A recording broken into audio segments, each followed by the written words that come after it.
The next stop is Westchester. Search, find, and leave. Closing doors, please. According to Webster's dictionary, the commute is the summation of time spent and the combination of transportation systems used by a professional en route to and from his place of work and return back home. Though it is barely referred to by economic theory, the commute was an indispensable requirement for the evolution of productionism, and it currently remains as an absolute guarantor of its stability. Productionism is the only economic model admissible in the modern world.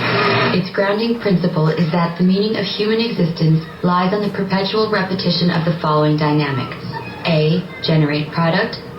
B. Rest to keep generating. That human existence should flow between producing and rest to keep producing, producing and rest to keep producing, producing and rest to keep producing, producing. Consequently, all other human activities should be evaluated and controlled in order to serve this goal. Producing. However, humans tend by nature to diversity, to dedicate their time to vital activities other than producing and resting to keep producing.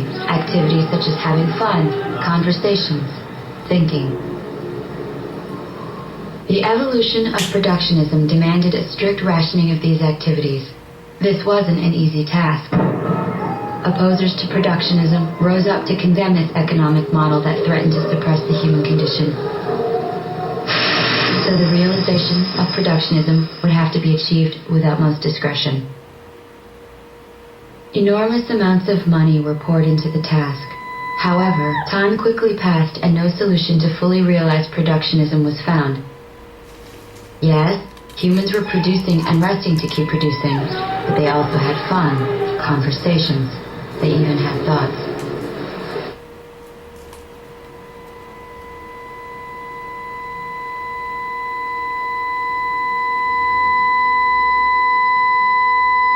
So the best minds set to work.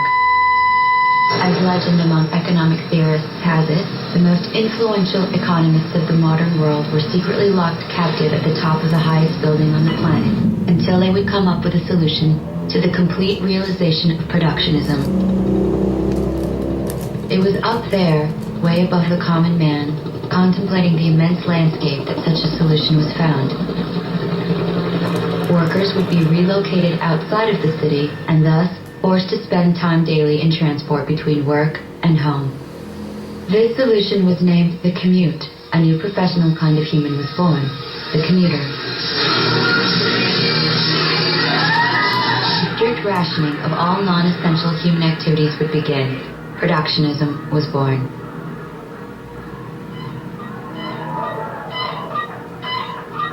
The first human activity to be restricted by the commute was having fun. Though having fun can take many different forms, statistically it assumes a social activity in which the human submits him or herself to two influences, the night and the alcohol. These two influences have a directly proportional relationship, meaning the longer the night, the more alcohol consumed. The more alcohol consumed, the greater the fun. However, the levels of fun and producing have an inversely proportional relationship, meaning the more fun the human has, the less he rests. The less the human rests, the less he/she produces. This state of minimized productivity, called hangover, constituted a clear obstacle in the evolution of productionism. It was imperative to minimize the fun.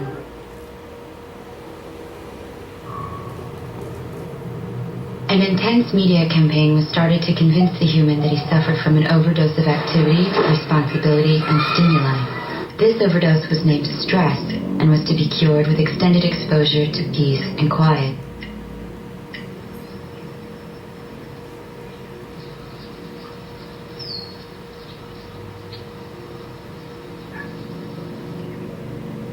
For this purpose, new living spaces were built away from the city. Spaces full of peace and quiet.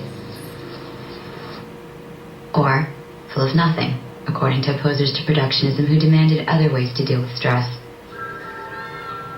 Those living spaces, named suburbs, were key in the realization of productionism. The classical concept of metropolis was redefined and spliced into two polar spaces, The cities would be for producing, and the suburbs would be for resting to keep producing. These polar spaces were to be connected by the commute. Thanks to the commute, city center began to empty at the end of the working day, keeping the commuter away from the dangerous formula socialize with night with alcohol. The hangover was eliminated. The fun was minimized. As fun was minimized, the commute also spoke to the conversation. Having a conversation is an activity in which two or more humans exchange opinions about a specific subject. An opinion could be critical of productionism, so it's not hard to understand its potential danger. However, it was observed that not every conversation reveals critical opinions. Actually, very few conversations do so. A deep level of knowledge among interlocutors is necessary in order for a critical opinion to be expressed in conversation. When interlocutors barely know each other, their conversations are mainly about the weather. This is why human beings try to avoid conversation with strangers.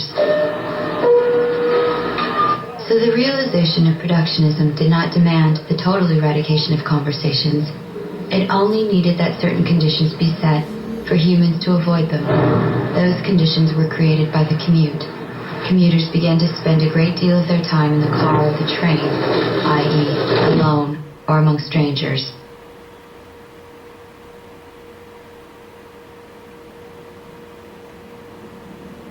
And because it is extremely difficult to see the same face twice in the commute, and because conversations among strangers are mainly about the weather, commuters ended up avoiding conversations.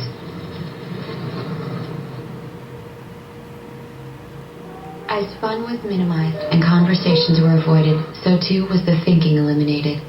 Thinking is an individual, mental, and generally quiet activity in which a human ponders a given situation.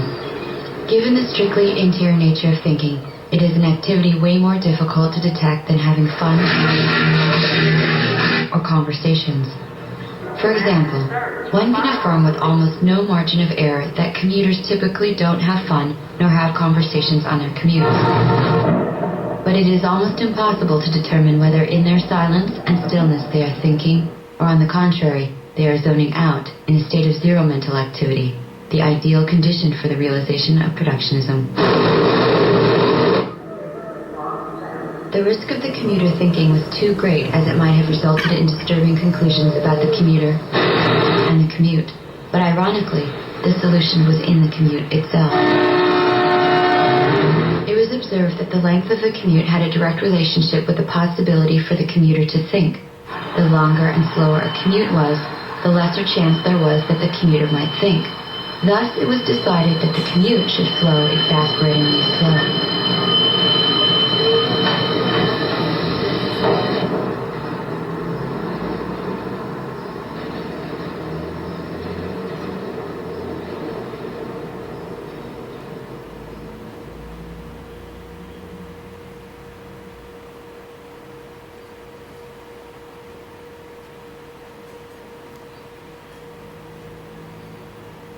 This dynamic of extremely decreased fluidity was named jam and was made possible by a wide array of measures: rationing and delay of trains, permanent works of construction, faulty traffic light systems, human controllers ensuring traffic jams, etc., etc., etc. Exasperated by the overcrowding and waiting, commuters began to increasingly disconnect from themselves and others. This disconnection was fueled by squeezing into the commute centuries-old human activities that originally had their own time and space, such as reading and listening to music. However, in most cases, the disconnection became literal. Some commuters even started falling asleep on their commute.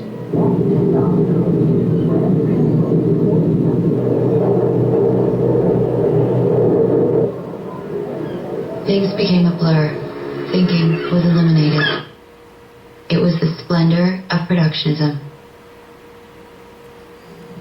It is hard to believe that economic theory omits any reference to the commute when explaining the evolution of productionism. Opposers of productionism believe that such omission is by no means accidental. Everything was once secretly plotted at the top of the highest building of the modern world. This is no legend, but true conspiracy they defend.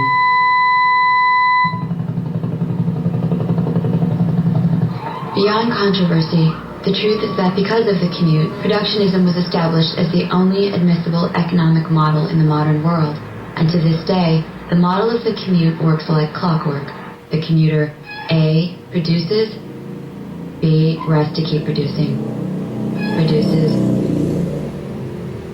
and rests to keep producing, produces, and rests to keep producing, produces. There are, however, commuters who dream while resting. These commuters are called dreamers.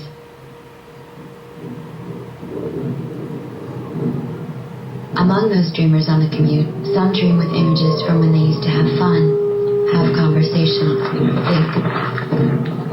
That is why dreams are a less threat for productionism, and the control of dreams has become its most important challenge.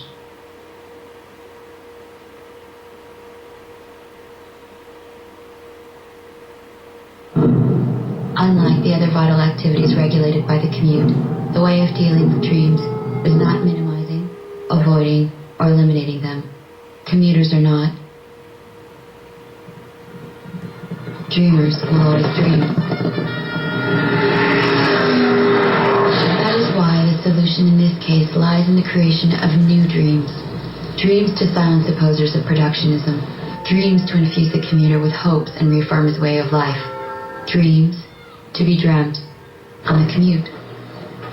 The most relevant one among these new dreams is called the American Dream, and will be the subject of the next chapter in the Key Concepts of the Modern World series.